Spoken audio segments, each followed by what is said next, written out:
সামনে ভারতের বিশাল কাঁটাতারের বেড়া, আর পেছনে বাংলাদেশের সীমানা। মাঝখানে এক চিলতে জায়গা, যাকে বলা হয় জিরো লাইন বা শূন্য রেখা। ঠিক সেখানেই দাঁড়িয়ে আছে 10টি ছায়া মূর্তি। তাদের চোখে মুখে চরম আতঙ্ক, পেটে প্রচণ্ড ক্ষুধা, মাথার ওপর খোলা আকাশ। টানা 3 দিন ধরে তারা এখানে আটকে আছেন, বৃষ্টিতে ভিজছেন, কড়া রোদে পুড়ছেন। কিন্তু তাদের সামনে বা পেছনে যাবার কোনো রাস্তা নেই। ভারত তাদের জোর করে বাংলাদেশে ঠেলে দিচ্ছে, আর বাংলাদেশ পাহাড়ের মতো শক্ত অবস্থানে দাঁড়িয়ে বলছে, প্রমাণ ছাড়া 1 ইঞ্চিও ছাড় নয়। শুরু হয়েছে দুই দেশের সীমান্তরক্ষী বাহিনীর মধ্যে এক চরম রুদ্ধশ্বাস স্নায়ুযুদ্ধ। সবার মনে এখন একটাই প্রশ্ন: এই 10 জন মানুষ আসলে কারা? তারা কোন দেশের নাগরিক? কেন তাদের রাতের অন্ধকারে বন্দুকের মুখে পুশ ইন করা হচ্ছে? আন্তর্জাতিক আইন এই বিষয়ে কি বলছে?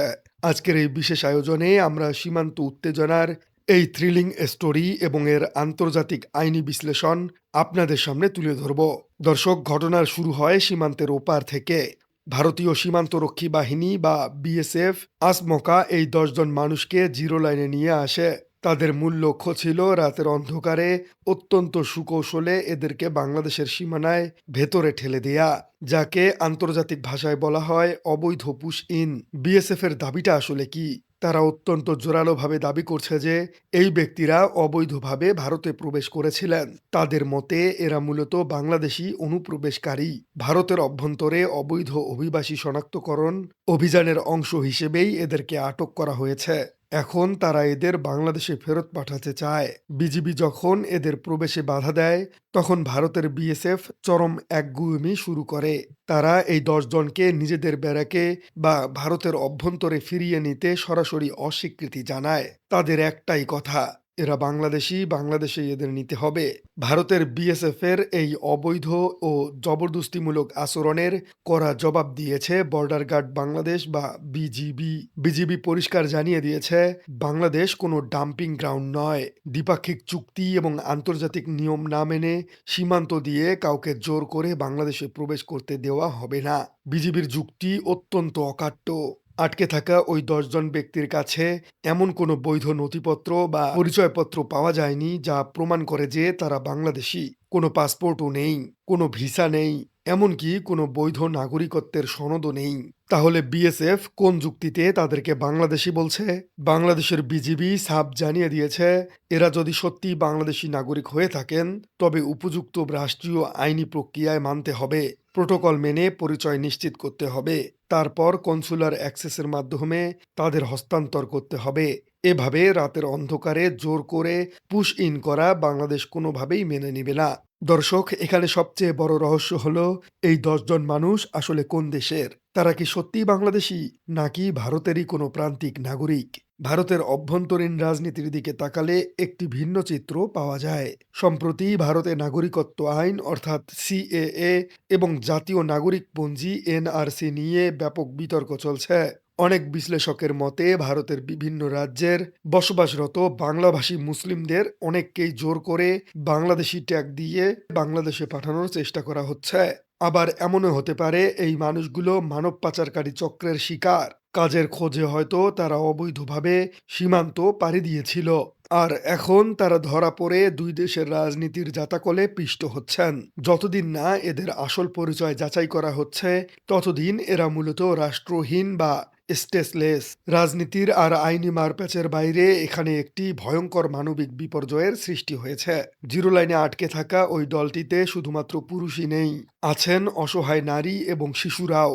পঞ্চগড়ের হারিভাষা, যশোরের বেনাপোল এবং লালমনিরহাটের মতো বিভিন্ন সীমান্ত পয়েন্টে এমন একাধিক দল এখন চরম মানবেতর জীবনযাপন করছে।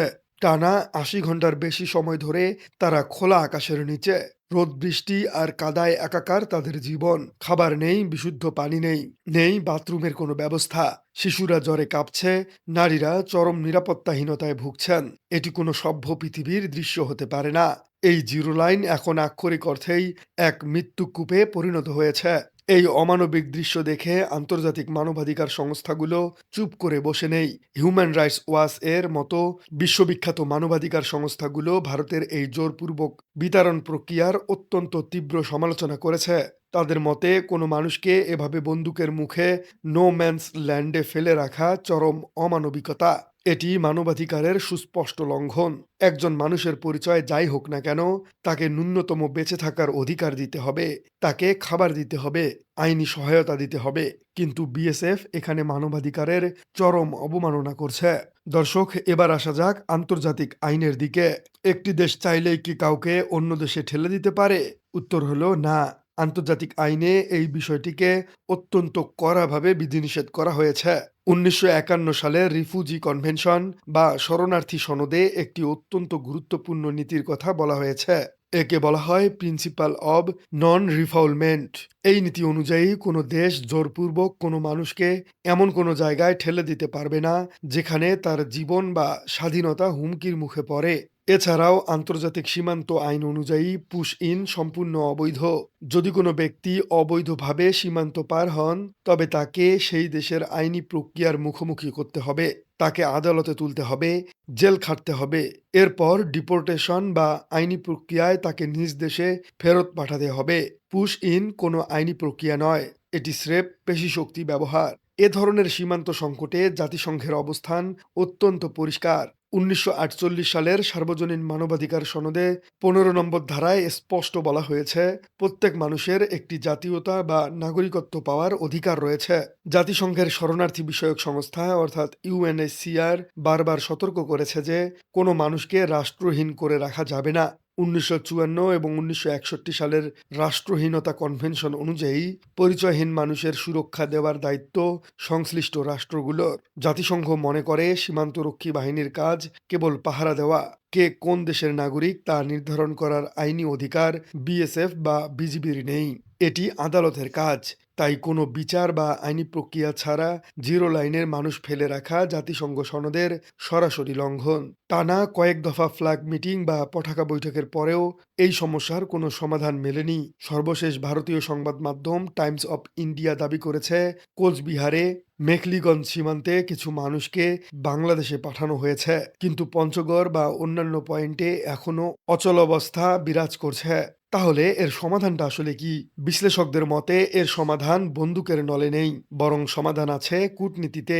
প্রথমত, অবিলম্বে জিরো লাইন থেকে এই মানুষগুলোকে নিরাপদ আশ্রয়ে সরিয়ে নিতে হবে, তাদের খাবার এবং চিকিৎসা দিতে হবে। দ্বিতীয়ত, পুশ ইন নীতি পুরোপুরি বন্ধ করতে হবে।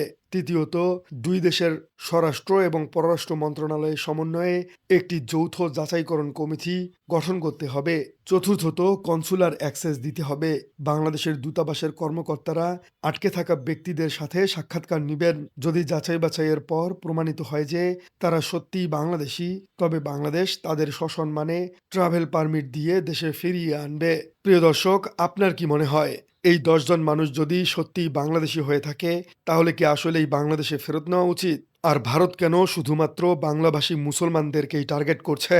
কমেন্টে জানিয়ে দিন আপনার সুচিন্তিত মতামত। আর আমাদের চ্যানেলে নতুন হয়ে থাকলে চ্যানেলটি সাবস্ক্রাইব করার অনুরোধ থাকলো। দেখা হচ্ছে পরবর্তী কোনো ভিডিওতে।